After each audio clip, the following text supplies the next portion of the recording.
In today's video, we are going to take a look at new perennials for 2024.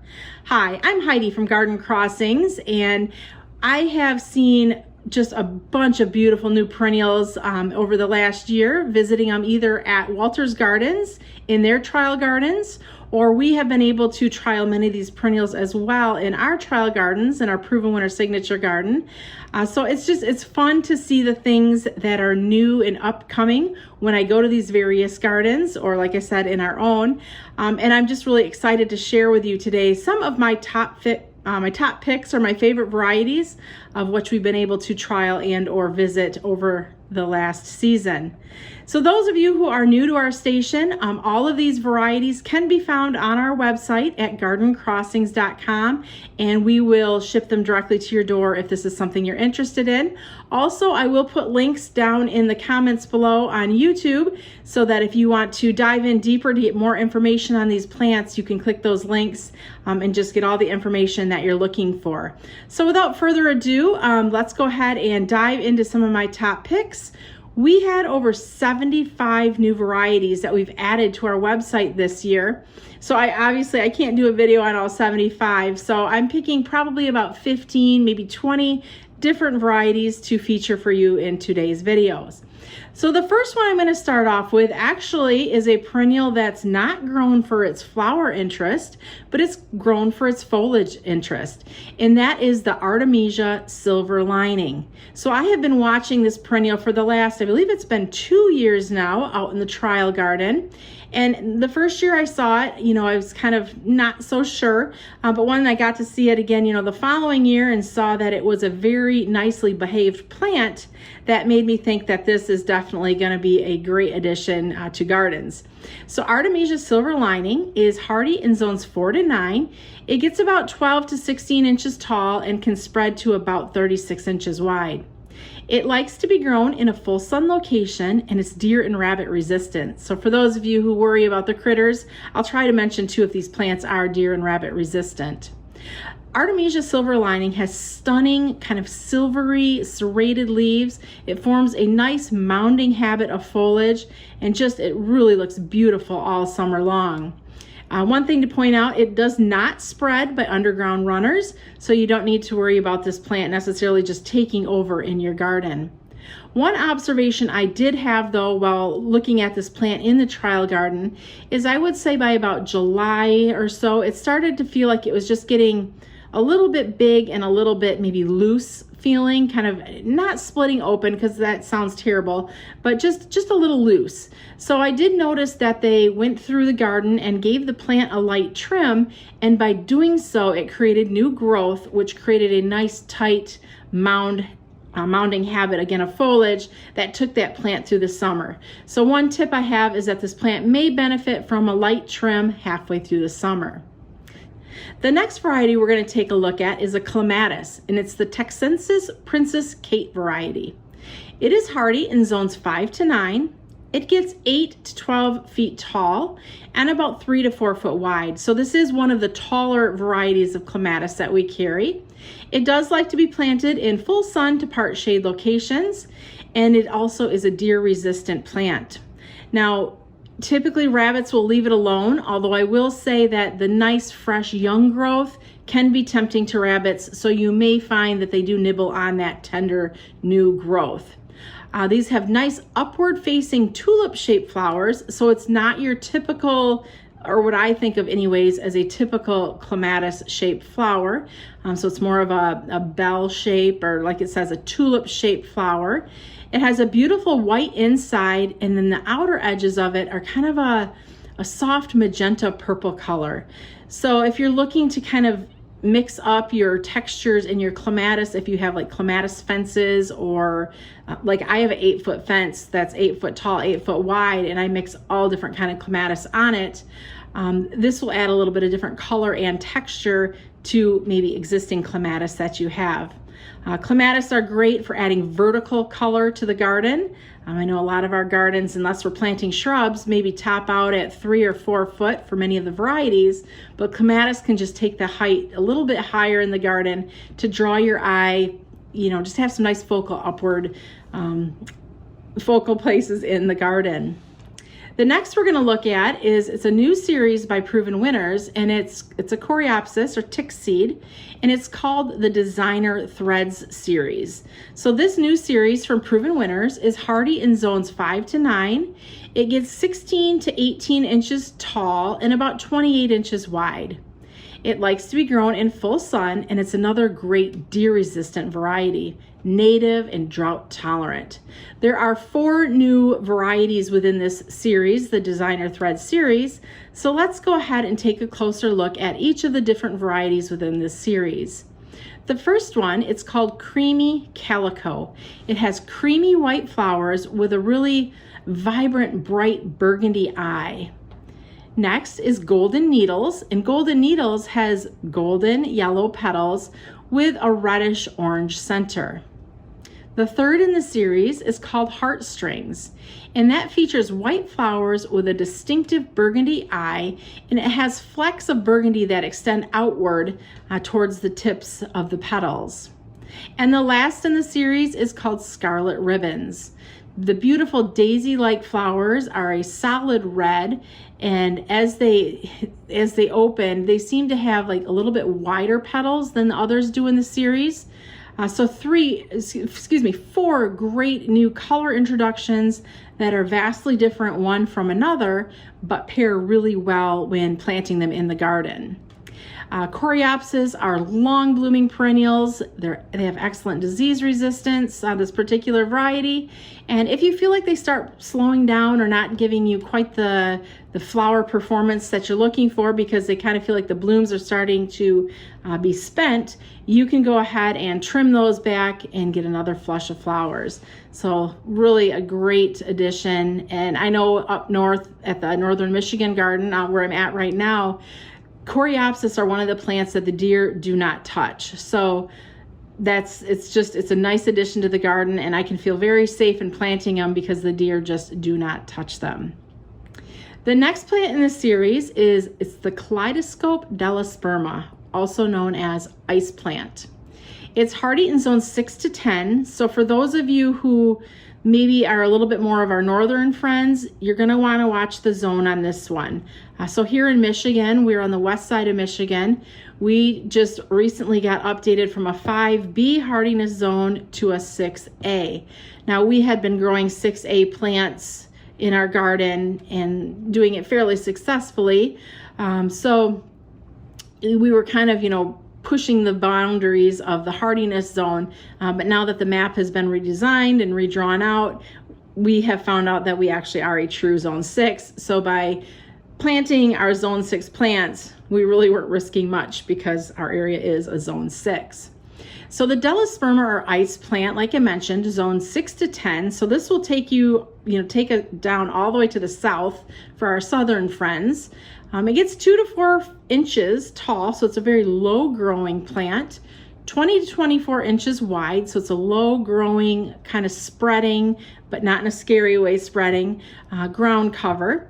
It likes to be grown in full sun locations, and it is deer resistant, so another deer resistant offering. Now there are also 4 varieties in this series. The first is Razzle Dazzle, fun names. So it's got magenta red tips that fade to a fuchsia purple color, kind of a fuchsia purple eye. And I think of the 4 that we're talking about today, personally for myself, that's my favorite color. The next on the list is Dancing Embers.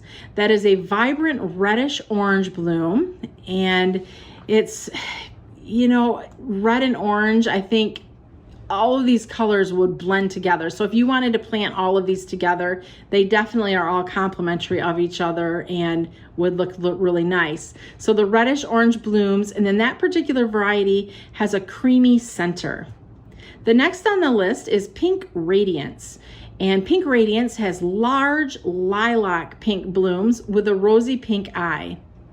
And the 4th and last one is the Orchid Flash. So vibrant lavender pink blooms, and they too have a nice creamy center. So we've got magenta, we've got kind of a reddish orange shade, a purple shade, and then a nice pink shade. Delosperma usually blooms late spring, early summer, and we do find that that's when it's at its most vibrant point in the season, but we do find that it tends to bloom throughout the full summer here in Michigan. It's a great addition to rock gardens, or if you have like pathways that you want to add just a nice low growing variety, this is a great addition for such spaces. Also, it's drought tolerant, so it does or it can handle, more of your drier spots too. If you've kind of a dry spot in a pathway or something, this would be a great addition. Next on the list is the double scoop series of coneflowers, also known as Echinacea. So the double scoop series has been around for quite some time, and it's just been improved.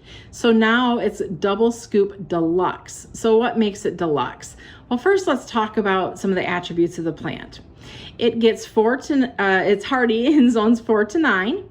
It gets 22 to 24 inches tall and about 20 inches wide. It likes to be grown in sun to part shade locations and is also deer resistant. So what is better about this new double scoop deluxe coneflower? There's better branching. There is an increased flower count, so more flowers per plant, and it blooms at a similar time to its sister single series, which is the Sombrero series. So better branching. The more branching a plant has, the more flowers it's going to produce generally. And that's a lot of times we'll tell people, go ahead and trim your plant back a little bit. It's going to create more branching. In turn, it's going to provide you with a lot more flower color. So we do talk about trimming and branching and more branching, but with this plant, you don't need to trim it. It's just been naturally bred to provide more branching, then leading to more flowers. One we're super excited about here in 2024, and when I've kind of shown little glimpses or snippets of this plant before I even was allowed to talk about the name of this plant, there was a lot of interest. People wanted to know, what is that plant? What is it called? When is it going to be available? And the plant we're talking about is the SUMMERIFIC Cookies and Cream Hibiscus, also known as a rose mallow. It is a hardy hibiscus, so hibiscus can be confusing. There's tropical hibiscus, which for us here in Michigan is an annual. There is the rose mallow, which is a perennial and dies back to the ground. And then there's also Rosa Sharon hibiscus, which are a shrub, and they bloom off of, they're like a shrub, they're woody. They bloom off of the twigs and such. But this one here is the hardy hibiscus, and it's hardy in zones 4 to 9, so it's got a pretty extended range for hardiness zones. It likes to be planted in full sun to part sun locations. And Cookies and Cream gets about 30 to 36 inches tall and about 36 to 40 inches wide. So it's just a little wider than what it is tall. What is so special about this plant though is it is the first dark-leafed hibiscus with pure white flowers. Cookies and Cream, Oreos, that's just what comes to mind here with the black and the white. Large blooms, they're about 6 to 7 inches across. One thing you might notice with this plant, we're talking about it being, black foliage, white flowers. On occasion, you might see just a little kiss of a blush pink on the back side of the white petals. Not every time do you see it on every flower, but you will on occasion see just that little kiss of pink, and I think it's really pretty. Two things to point out with the hardy hibiscus rose mallow is, especially with these dark foliage varieties such as Cookies and Cream, the more sun that plant is in, the more vibrant coloration, or the deeper, blacker the leaves will be. So if you plant Cookies and Cream in more of a part shade area, you might not see the depth of black or the deepness of the black in the foliage as you would as if it were getting more sun.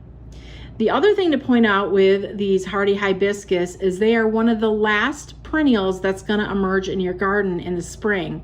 So for us here in Michigan, it's not unusual to maybe not even see it poking through the ground until the 3rd or 4th week in May.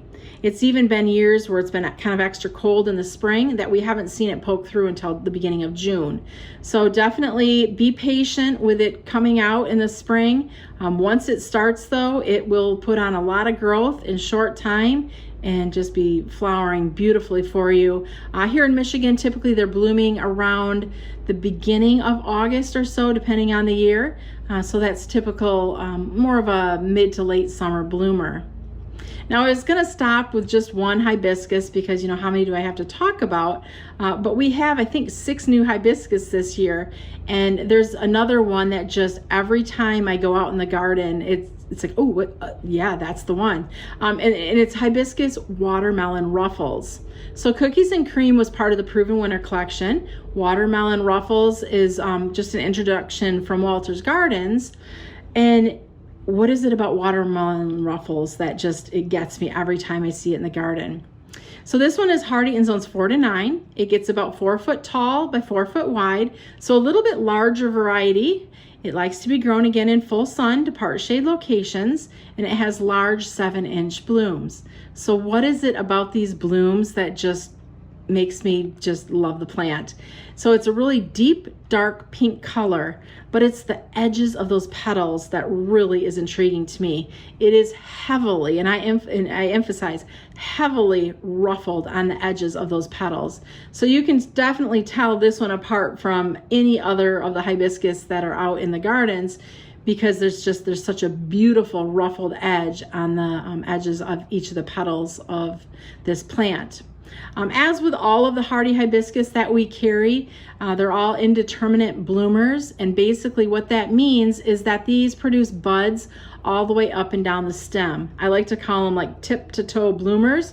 Now I probably shouldn't say that because you're not going to get a flower at the ground, but definitely usually about halfway up the plant to the very tippy top, you will find blooms coming off the stem, which in turn means lots of flowers for you during the summer. Some of the older varieties, they only bloomed at the top. They might have been pretty, but you just did not get as many flowers as what you do in these newer varieties and the new breeding that's gone into hardy hibiscus. So absolutely beautiful flowers. The petals, like I said, are just really breathtaking. Next on the list, and it's a hosta, and I think I chose it just because of its name. It has a fun name. It is a pretty plant as well, but the name is super fun.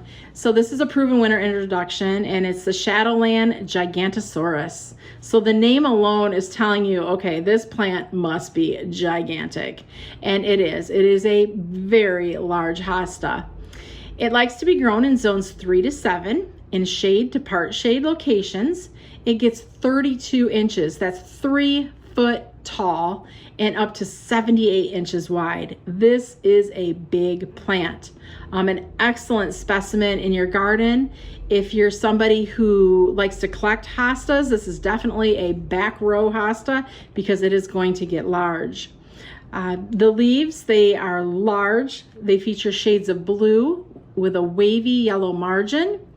As the heat cranks up in the summer, you might notice that creamy margin starts to turn more white in color. So that's one thing when we're shipping hostas. You know, pictures might show them more the bluish green with white, and when you receive it, it might be more bluish green with cream. It is the same hosta. It's just the more sun it gets, the later on in the summer, that creamy really lightens up to a pretty nice white. Midsummer, this gets those nice tubular flowers. They're purple. The hummingbirds and the butterflies, they love hosta flowers. And what I like to do with hostas, like I mentioned, is mix and match them. Create a patchwork of color. There's greens, there's blues, there's whites, there's so many different sizes and textures of them. Just find a space in your shaded garden and start a collection. Mix and match, and I think you'll just love what you can do with hostas in the garden. Next on the list is a Nepeta or catmint, and it's called Chartreuse on the Loose. Now again, there's some little listening to the name Chartreuse on the Loose kind of gives you a little clue into what this plant might look like. But first, let's talk about the zone. It's hardy in zones 3 to 8. It gets 8 to 10 inches tall and about the same width, no, 8 to 10 inches tall, but it will spread up to about 24 to 36 inches wide. It likes to be grown in full sun to part shade areas. This is a deer-resistant plant that attracts pollinators. So foliage, let's talk foliage. Beautiful chartreuse green foliage. Now, some people who are in the plant industry might look at it and go, that plant is hungry, it needs fertilizer. But no, this plant, the yellow foliage is what is intended for this plant, is to have beautiful chartreuse yellow, chartreuse green foliage. So even when this plant is not blooming, there is beautiful foliage color in the garden. It is a long blooming perennial, and it has purple flowers on it that start kind of mid-spring, late spring, and will last through the fall. You may find that as you get to midsummer that this plant does need to have just a little trim. Give it a nice little trim. It'll put on some new growth, which will reward you with more flowers. And that's true with a lot of perennials. Just give them a light trim when they start to kind of feel like they're shutting down on flowering a little bit. Light trim stimulates new growth, and then again will create the more flowers for you. It's a great plant for borders. Plant it in mass. You can even use it in container gardens if you'd like, even when it's not flowering. Like I said, that great chartreuse foliage is really a beautiful addition to containers or landscapes alike. Next on the list is a Primula or primrose. It's called Bouquet Perfect, and this one is Blue Ripples. Primula are hardy in zones 4 to 8. This particular variety gets about 5 to 8 inches tall and about 10 to 12 inches wide. Creates a beautiful, cute little mound. It likes to be grown in full shade to part shade locations, and it's a nice plant to put in the garden for those early pollinators that arrive. It is a spring bloomer, and it produces these large clusters of beautiful double blue and white flowers. This particular variety is sterile, so it has kind of an extra long bloom time on it because the plant has one job, and that's to produce flowers without having to worry about producing seeds. Primrose are a great plant for containers as well as, like I said, borders or just little pokes of color that you want to add into your garden. One thing I find with, there's a few primrose in my garden. I don't have this particular variety yet, but with the primrose is a lot of the perennials, a lot of the foliage isn't even emerged or it's just starting to emerge. And these primrose are already just a nice little mound and putting color in the garden. So I personally will definitely be adding more primrose into my garden because I don't have a lot of that early season color. So great addition for early season color in the garden. The next plant on the list, this is a really cool plant. It's a Spigella, and I had never heard of it before up until probably maybe about 4 or 5 years ago. And now Proven Winners has 2 Spigella that they'll be introducing. The one we're talking about today is Apple Slices. And this particular plant, it's hardy in zones 5 to 9. It gets about 20 inches tall and spreads to about 18 or so inches wide. So kind of a upright mounding type habit. It likes to be planted in full sun to part sun locations, and it's also a deer and rabbit resistant plant. This is what's nice about Apple Slices, or unique about Apple Slices, is it is the darkest, reddest bloom to date in the Spigella collection. They have beautiful upward tubular shaped flowers, so the deep, dark, bright red with a beautiful yellow throat. That yellow and red contrast is unlike any flower that I have in my garden. So a few years back, there was another variety that was introduced, and I planted those in the garden, and I just love them. So I've been watching this variety in the trial gardens at Walters last summer. I was always watching it just to see when did it start blooming and what did it look like and how was it different. And just simply a very stunning perennial, especially if you're looking to add some beautiful bold reds and yellows into the garden. It likes to be grown in moist woodland areas. It's a native variety, so moist woodland areas, but good drainage is important. But this plant is adaptable really to almost any soil location. I have it in my garden not apple slices, but the Spigella in my garden, and it's in one of the more,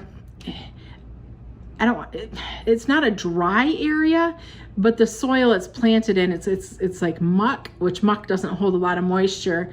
So it is an area of really fluffy, light soil, and we do underground sprinkle every day, but it does fabulous in my garden. So I'm going to be extending my own personal collection to this new variety of apple slices in the garden because it's such a beautiful, just different, unique looking plant. And the last on today's list is a Stokesia or Stokes aster. This particular one, it's called Totally Stoked Riptide.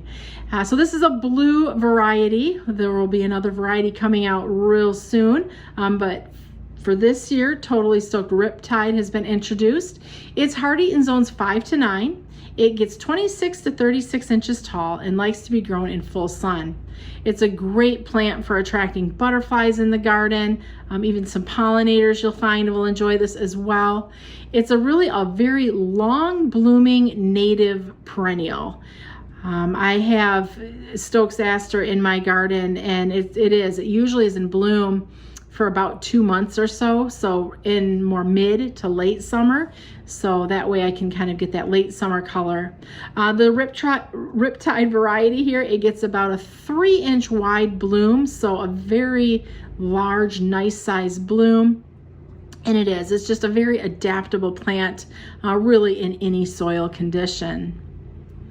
If you have any questions on any of the perennials we've talked about today, I would love to have you leave your comments below. Maybe what is your favorite, or if you just want a little bit more information, leave the comment, or you can go in the links also below, and that'll take you to the website where you can just get all the information you need on any of these plants that we talked about today. If you're new to our station, we invite you to subscribe. Thanks for watching. I'm Heidi from Garden Crossings.